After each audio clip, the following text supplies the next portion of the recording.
Hello, my name is Frederick Anafi and you are welcome to my Excel today. Today we want to look at how to hide formulas in an Excel sheet, in that when you select even the data you can't see the formulas behind it. Normally when you select the data and you look into the formula bar, you'll see that we have the formulas in there, but in this situation you want to hide the formulas, in that even when you select the data and you look into the formula bar, you won't see the formula in there. How do we go about it? First, to hide the formulas, what we do is we'll select the range and use the Ctrl+1, then we'll go to protection, then we select we check the heading, then we click on OK, then we go back to review, go to protect, and we input our password. Let's say our password, check the formula bar.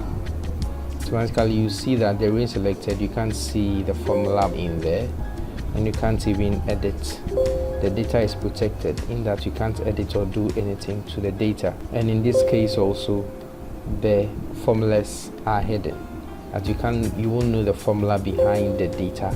Even when you go to formulas and you go to show formulas, you won't see anything in the cells. It will show empty cells. To unhide it, simply you go back to review, go back to unprotect, you input your password, and voila, there you can see the formulas.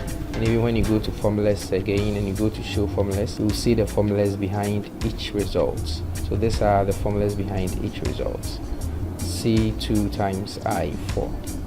This is how smart really you can hide your formulas and really prevent it from someone seeing the formulas behind your results.